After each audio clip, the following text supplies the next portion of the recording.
안녕하십니까, 자TV 최일수입니다. 6월 20일 토요일 네팔 상황 전해드리는 시간입니다. 오늘은 총 3가지 소식입니다. 첫 번째 소식은 코로나 브리핑 해드리고요. 두 번째 소식은 버스, 대중교통 버스에 관한 이야기를 좀 하려고 합니다. 여러 분야에 대해서 지금 많은 이야기들을 했는데 버스 얘기가 빠졌죠. 그래서 두 번째 소식은 대중교통 얘기를 하고요. 그리고 세 번째는 네팔에 살고 있는 그 네팔류와 결혼한 외국인 여성에 관련된 소식입니다.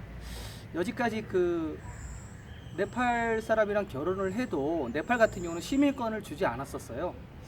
근데 20일 날 여기 여당인 그 네팔 공산당에서 시민권을 부여하는 것을 지금 추진하고 있습니다. 네, 그 소식 세 번째를 준비했습니다. 네, 우선 첫 번째 6월 20일 코로나 브리핑 해드리겠습니다. 총 확진자 많이 안 나왔어요. 332명 나왔습니다. 그래서 8,605명입니다. 참고적으로 한국은 6월 20일 날 67명 나왔어요. 그리고 그렇게 해서 한국은 총 12,373건이에요. 그러니까 아직도 여유가 한 4,300 정도 좀 차이가 나고 있습니다. 네팔하고 한국하고. 네팔은 지금 확진자가 300, 400, 500, 600 이렇게 늘어나고 한국은 100명 미만이기 때문에 조만간 네팔과 한국의 확진자 수가 거의 비슷해지지 않을까 생각을 하고요. 77개 디스트릭 중에서 74개 확진이 떴고요. 지금 공식 데이터는 안 들어갔는데 밤에 9시 넘어서 그 코로나 안전지대였던 무스탕에서도 한 명이 떴다는 소식이 들어왔습니다. 근데 그건 이제 공식 집계에 안 들어가서 저도 넣지는 않았고요. 아마 21일 데이터에 무스탕이 감염이 되는 지역으로 들어가지 않을까 그렇게 생각을 하고요. 참고적으로 6월 20일 날 카트만두에 8명 떴어요. 박타푸르에 7, 카트만두에 1명. 박타푸르 같은 경우는 그 귀환자들, 해외에서 들어오는 귀환자들 격리소가 있는 데잖아요. 거기서 하나씩 지금 뚫리고 있는 것 같고요. 8명 떴으면 이제 60명 넘어갔겠네요. 내일 정도에 다시 한번 전체적인 상황 체크하는 걸로 하고요. 카트만두도 어제 전해드렸다시피 200명이 넘으면은 다시 심각한 수준의 럭다운으로 다시 들어갈 겁니다. 지금 현재 부드러운 럭다운이라 차량 통행도 되고 상점도 문을 열긴 했는데 언제 바뀔지 모르는 겁니다. 네, 그리고 완치자는요 176명 발생해서 1578명 됐습니다. 완치자가 빨리 늘어야 되죠. 사망자는 변함없습니다. 22명이고요. 집중치료 인원은 155명 발생했습니다. 그래서 현재 7,005명이 집중치료를 받고 있고요. 격리 중인 인원 빠졌습니다. 7,216건 빠져서 지금 현재 102,245명이 검역소에서 대기 중입니다. 14일 동안 대기해야 되죠. PCR 테스트 7,000건 넘었네요. 7,416건. 제가 계속 주장하는 바 만 건을 넘겨야 됩니다. 그래서 지금 16만 9,165건의 PCR 테스트를 했고요. 어제 또 전해드렸죠.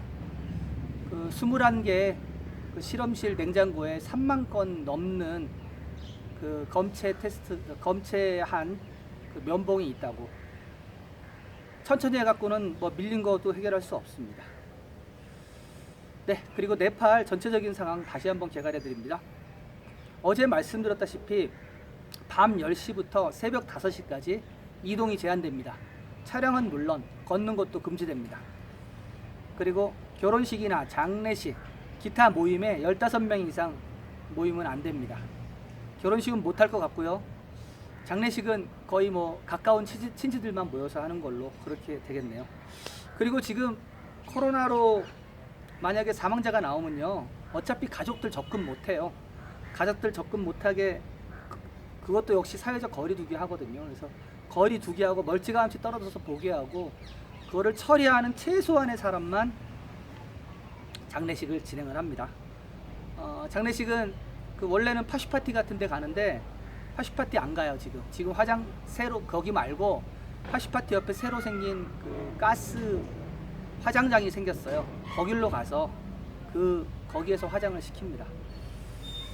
자, 그리고 공장이나 건설 현장, 뭐 사무실에 10명 이상 모여서 업무하는 거 금지시킨 거 변함없고요. 또 다른 단신입니다. 좀 약간 헛웃음이 나오는 그 소식이 나왔는데요. 올리 총리가 인터뷰한 내용이 아주 입방아에 많이 올랐습니다. 코로나는 단순한 기침과 감기에 지나지 않는다면서 따뜻한 물을 많이 마시고, 그리고 그 네팔 커리 있어요. 강황 뱃사르라는 그 커리가 있는데 그거를 많이 먹으면은 코로나에 문제 없다, 이런 발언을 어제 했습니다. 20일 날. 그래서 그 청소년들 시위 그 이너프 이즈 이너프 계속 되고 있다고 말씀드렸죠. 20일 날은 다들 강황가루를 갖고 와서 강황가루를 얼굴에 뿌리고 시위를 했어요. 아, 참, 그 지난번에는 트럼프가 뭐 플루나 뭐 이런 거보다 코로나가 심각하지 않은 거라고 얘기하더니 네팔의 그 올리 총리도 역시 그 인식이 이러네요. 정말 돌아가는 걸 모르는 것 같아요. 네, 그리고 또 하나는요, 코로나 위기관리센터에서 나온 소식입니다. 네팔로 그 복귀한 이주 노동자들이 있죠. 그들이 다시 다른 나라로 아니면 같은 나라로 다시 이주 노동을 하는 것을 허용을 했다고 합니다. 이게 무슨, 지금 허용해야 무슨 소용이 있나 모르겠지만 하여튼 지금 뭐 가는 비행기가 없잖아요. 그리고 새로운, 말하자면 맨파워를 통해 가지고 해외에 돈 벌러 가는 걸 말하는 거예요. 새로운 이주 노동 구직 또한 허용을 했다고 합니다. 근데 뭐 지금 뭐 그림의 떡이에요. 가는 비행기가 없기 때문에요.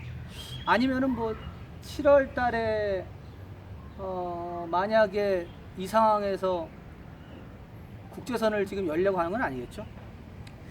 네, 그리고요, 또 재무부 소식이 들어와 있습니다. 네팔 재무부에서 지금 현재 럭다운으로 말미암아 세금을 제대로 못 걷었다고 정부가 공무원 임금, 공무원 연금, 기타 수당을 주기 어려워질 것이라고 발표했습니다. 이거 뭐 시민들 대상으로 협박하는 것도 아니고 참나. 하여튼 뭐 지금 정부가 돈 문제가 심각하다, 이런 이제 사인을 보내기 시작했어요. 네, 첫 번째 소식은 여기까지 하고요. 두 번째 소식입니다. 두 번째 소식은 버스 사업자 소식인데요. 버스 사업자는 정부가 하루빨리 대중교통 재개를 발표하기를 원하고 있다는 소식입니다. 자, 버스 사업자는 정부가 대중교통을 다시 개방하기 위한 계획을 마련해야 한다고 합니다. 왜냐하면 수백만이 넘는 사람들이 생계를 위한 교통 관련 사업에 의존하고 있기 때문에 다시 개방을 원하는 거죠. 35세인 솜바하드루 따망 씨는 2명의 자녀를 둔 가장입니다. 그는 운전사예요. 그는 길에서 몇 달을 보내는 직업을 가진 운전사인데 지금 현재 오랫동안 집에만 머물러 있습니다. 하루에도 몇 번씩 대중교통 재개 여부를 확인하기 위해 뉴스를 지속적으로 확인하고 있고요. 그리고 따망 씨는 10년 전 라메찹에서 왔고요. 3개월 동안 현재 급여를 받지 못했고 버스 회사에서 제공한 구호금으로 가족을 부양하고 있다고 합니다. 따망 씨처럼 수천 명의 버스 운전사와 그리고 정비하는 노동자들이 있습니다. 네팔 국영 교통기업가 연합에 따르면 지난 3개월 동안 40만 대 이상의 대중교통 차량이 차고에 있다고 합니다. 그러나 정부 관계자들은 대중교통을 재개하면은 코로나 바이러스 감염이 급증할 수 있다며 재개를 허용하지 않고 있습니다. 네팔 국영교통기업가 연합에 따르면 모든 차량은 은행 대출로 구매되기 때문에 버스 사업자들이 은행으로부터 대출금 상환 압력을 받고 있지만 현재는 수입이 없는 상태라고 합니다. 이렇게 큰 도전에 직면하고 있는 것은 단지 큰 회사뿐만이 아닙니다. 3년 전 은행 대출로 딜럭스 버스를 구입한 치투안의 레크나스 파우델씨는 한편으로는 은행 대출을 상환하고 다른 한편으로는 가정을 유지하는 것에 대해 크게 걱정하고 있습니다. 그는 620만 루피를 대출받았지만 3개월 동안 버스는 여전히 길 옆에 서 있다고 말합니다. 파우델 씨는 또한 자신의 버스가 길가에 그냥 서 있을 때는 버스가 손상을 입을 수도 있다고 말합니다. 럭다운 기간 중에 버스를 돌볼 사람이 없다고 말이죠. 버스 사업자들은 정부가 대중교통을 재개설할 계획을 세우라고 압박하고 있지만 정부는 아무런 움직임도 없습니다. 중산층과 가난한 사람들만 대중교통에 의존하기 때문에 정부는 대중교통 개방에 크게 신경 쓰지 않는 것으로 보입니다. 정부는 잔금을 완화하는 조치를 발표했지만 사람들은 크게 움직이지 않고 있으며 이로 인해 상점에는 구매자가 많이 없습니다. 대중교통 금지는 운전자와 버스 사업자에게 영향을 미칠 뿐만 아니라 수백 개의 호텔과 식당, 차량 정비소, 기타 사업에도 영향을 미칩니다. 대중교통수단 버스 사업자는 거의 80%가 은행과 금융에 대한 대가를 지불하기 위해 대출을 받고 있지만 현재 돈을 벌고 있지는 못합니다. 그럼에도 불구하고 정부는 언제 대중교통 서비스 재개를 허용할지는 확신하지 못합니다.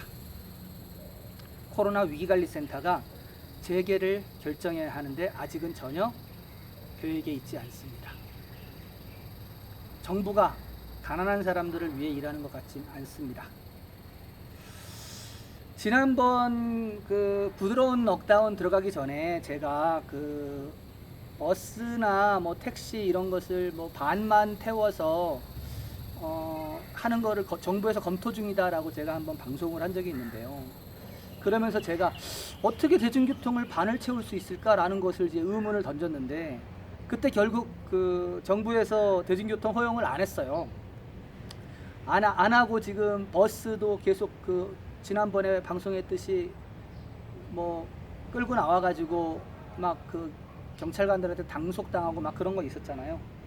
이제 버스도 마찬가지예요. 버스비가 한 사람당 15루피예요.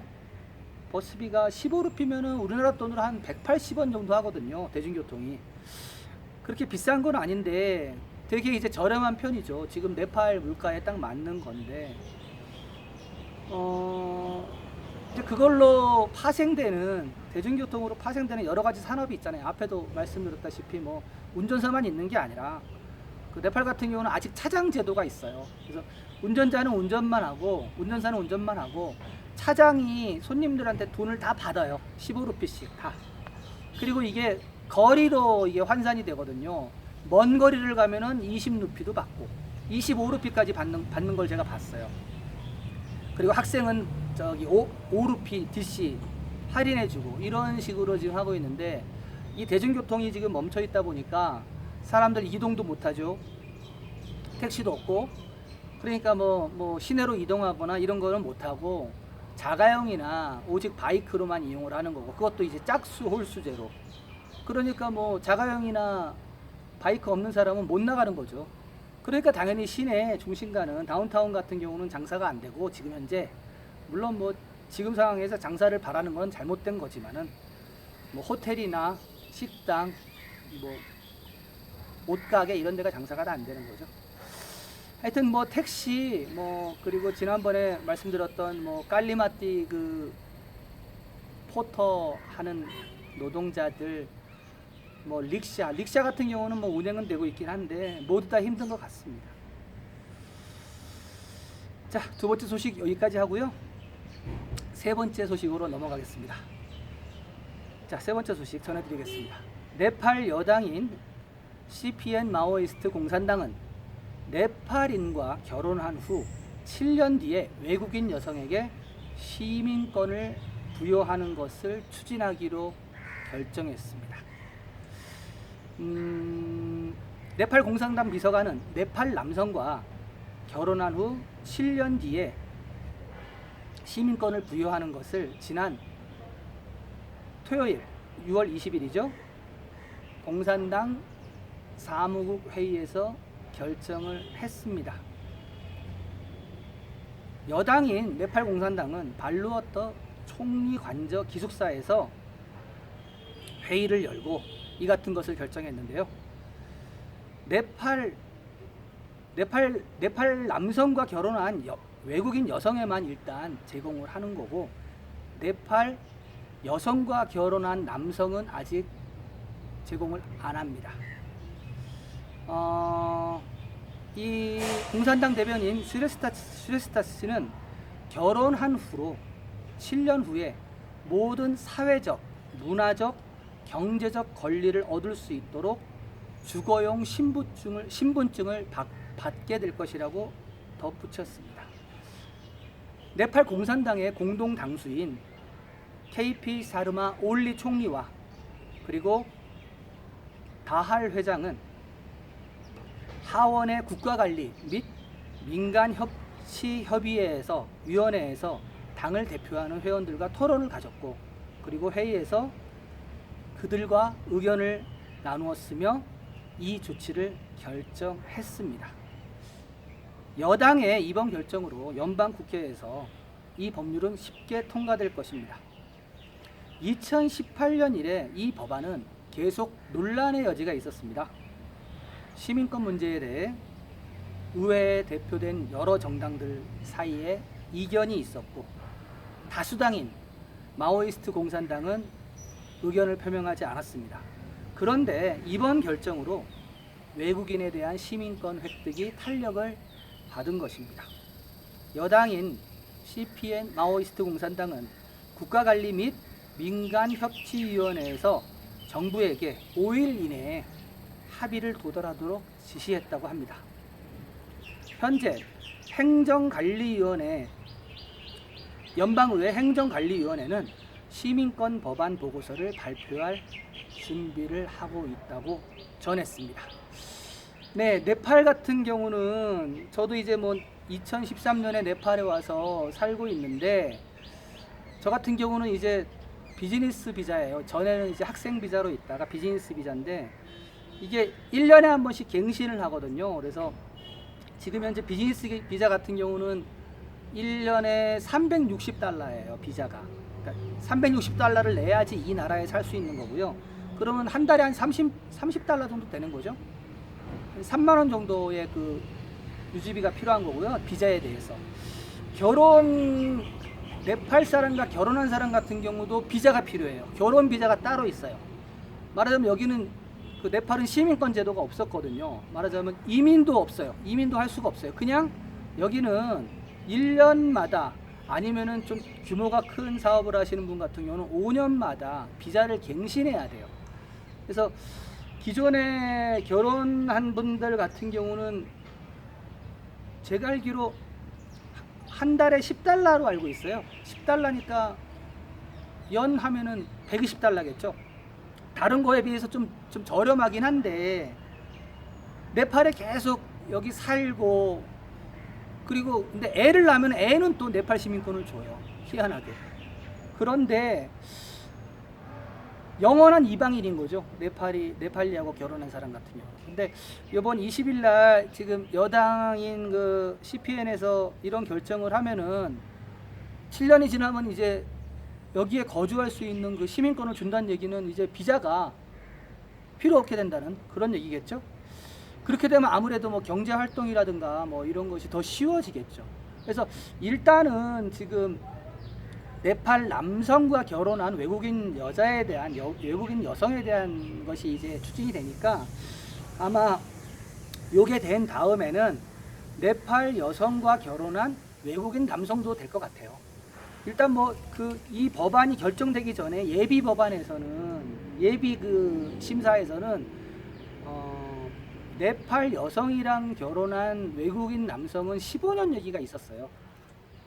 그래서 일단은 먼저 지금 네팔 남성과 결혼한 외국인 여성에 대해서 7년짜리 이게 이제 된다 그러면은 좀 이제 네팔이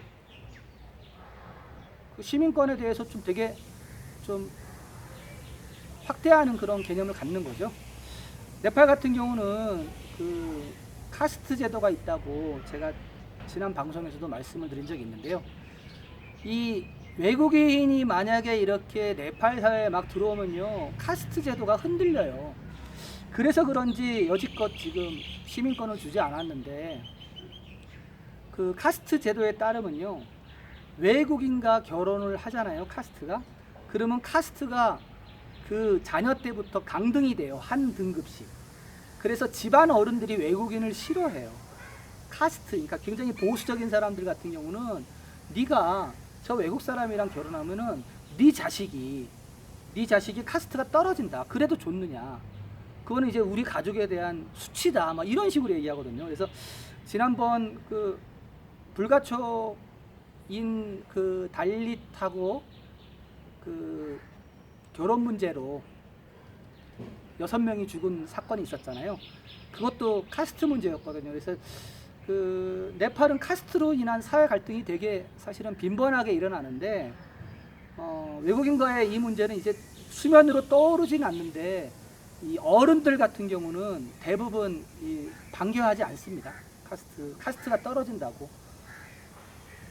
근데 하여튼 뭐 이번에 그 네팔 여당 CPN 마오이스트 공산당에서 이런 법안을 통과시키려고 한다 그러면은 일단 뭐 여기 들어와 있는 살고 있는 외국인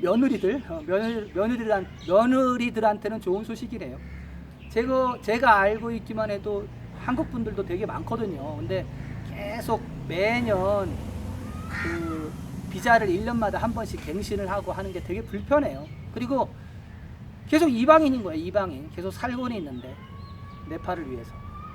그래서 요 법안이 통과가 돼서 앞으로 외국인들이 좀 더 편하게 좀 네팔에서 살았으면 좋겠습니다. 네, 내일은 또 다른 소식으로 찾아뵐 것을 약속드리고요. 계속해서 네팔 소식 궁금하신 분들은 알림 설정과 구독해 주시면 감사하겠습니다. 감사합니다.